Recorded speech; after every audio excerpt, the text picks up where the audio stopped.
Hello student, आज हम पढ़ेंगे बाल विकास एवं शिक्षा शास्त्र सीटेट एमपीटेट में पूछे जाने वाले से बाल विकास एवं शिक्षा शास्त्र का। आज हम क्लास 3 करेंगे जिसमें हम विकास के आयाम पढ़ेंगे। विकास के आयाम देखो क्या क्या होते हैं। एक होता है शारीरिक विकास, मानसिक विकास, सांवेगिक विकास, क्रियात्मक विकास, भाषाई विकास, सामाजिक विकास। विकास के बारे में हम पढ़ चुके हैं और ये हमने शॉर्ट फॉर्म में पढ़ लिया था कि बच्चे में शारीरिक विकास होता है, मानसिक होता है, और वैसे लगभग मैंने आपको समझा भी दिया था। अब यहाँ पे आपको डेफिनेशन दी है। शारीरिक विकास का मतलब क्या होता है? शरीर के बाह्य परिवर्तन, है ना।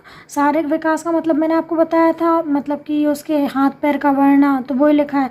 ऊंचाई शारीरिक अनुपात में वृद्धि, है ना, ऊंचाई में शारीरिक अनुपात में वृद्धि इत्यादि जिन्हें स्पष्ट रूप से देखा जा सकता है। ये क्या हो गया? शारीरिक विकास हो गया। आंतरिक अवयवों के परिवर्तन बाह्य रूप से दिखाई तो नहीं पड़ते, किंतु शरीर के भीतर इनका समुचित, मतलब कि अंदर से भी विकास हो रहा है। उसके मतलब अंदर वाली जो हड्डियां हैं वो मजबूत हो रही हैं, है ना। तो ये क्या है? आंतरिक विकास है। प्रारंभ में और मस्तिष्क का विकास हो रहा है ना। प्रारंभ में शिशु अपने हर प्रकार के कार्य के लिए क्या करता था? दूसरों पर निर्भर रहता था। जब शारीरिक विकास नहीं होता तो बच्चे क्या करते? बचपन में माँ का दूध पीते हैं, है ना। तो वो बोल तो नहीं पाते, लेकिन माँ ही उनको दूध पिलाएगी, सब कुछ माँ करेगी। छोटे रहेंगे तो जब छोटे बच्चे रहते तो उनको भी आगे पीछे हमको साथ में लेके घूमना पड़ता है कि खाना खा लो, है ना। लेकिन जब बच्चा निर्भर खुद मतलब बड़ा हो जाता है तो वो खुद से खाना खाना शुरू कर देता है। तो प्रारंभ में शिशु क्या करते हैं? अपने हर कार्य के लिए दूसरों पर निर्भर रहते हैं। धीरे धीरे विकास की प्रक्रिया के फलस्वरूप वह अपनी आवश्यकताओं की पूर्ति में सक्षम हो जाता है। जब उसमें विकास हो जाता है तो वो अपनी आवश्यकताएं खुद पूरी करने लगता है। धीरे धीरे वो खुद नहाने लगेगा, खाना खाने लगेगा, ठीक है। तो ये क्या है? उसका शारीरिक विकास है। फिर क्या है? शारीरिक विकास पर बालक के अनुवांशिक गुणों का प्रभाव देखा जा सकता है।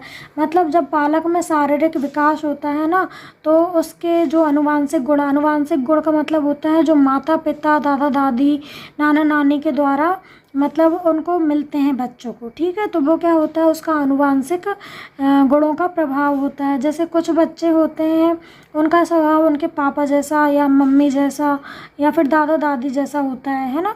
तो ये चीज़ें कहाँ से आती हैं? अनुवांशिकता की वजह से आती हैं। इसके अतिरिक्त बालक के परिवेश एवं उनकी देखभाल का भी उनके शारीरिक विकास पर प्रभाव पड़ता है। मतलब कि उनका पहनावा कैसा है, परिवेश मतलब उनका रहन सहन कैसा है, उनकी कैसी देखभाल हो रही है, ठीक है। तो इसका प्रभाव भी शारीरिक विकास पर पड़ता है। बालक की वृद्धि एवं विकास के बारे में शिक्षकों को पर्याप्त जानकारी इसलिए रखना चाहिए क्योंकि बच्चों की रुचियाँ, इच्छाएं, दृष्टिकोण के आधार पर शिक्षक का बच्चों का बेहतर विकास कर सकता है।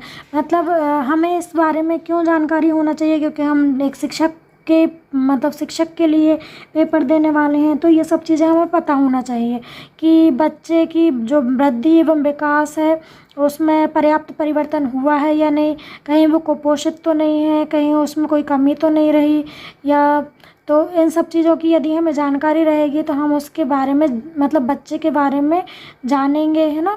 और उसकी इच्छाएं हमें पता होंगी, है ना। जिससे हम क्या करेंगे? उसका बेहतर विकास कर सकते हैं और अच्छा पढ़ा सकते हैं हम उसको। फिर क्या है? क्योंकि कुछ बच्चे यदि कमज़ोर होंगे तो उनका पढ़ाई में भी मन नहीं लगेगा, उनको नींद ज़्यादा आएगी, ठीक है। तो इसलिए हमें इन सब चीज़ों की जागरूकता होना चाहिए। फिर क्या है? बच्चों की शारीरिक वृद्धि एवं विकास के सामान्य ढांचे से परिचित होकर अध्यापक यह जान सकता है कि एक विशेष आयु स्तर पर बच्चों से क्या आशा की जा सकती है ना। यदि हमें पता रहेगा कि उसकी वृद्धि और विकास का ढांचा कैसा है, मतलब वह सही प्रकार से विकसित हुआ है या नहीं, उसकी बुद्धि सही से काम कर रही है या नहीं, तो हम क्या करेंगे? उसके बारे में जान सकते हैं, ठीक है। शैशवावस्था में यह वृद्धि तेज, बाल्यावस्था में धीमी हो जाती है। मतलब जब मैंने आपको अभी बताया था, जब बच्चा बचपन यानी कि बहुत ज़्यादा छोटा होता है, शिशु अवस्था में होता है, तो उसकी वृद्धि बहुत तेज़ी से होती है। जल्दी जल्दी उसके मस्तिष्क का निर्माण होगा, जल्दी जल्दी उसके हाथ पैर बढ़ेंगे, है ना। तो ये क्या होता है? 9 महीने में देखो बच्चा पूरा डेवलप हो जाता है, जबकि बाल्यावस्था में क्या होती है? गति धीमी हो जाती है, धीरे धीरे उसकी हाइट बढ़ती है ना, समय लगता है उसको बढ़ने में।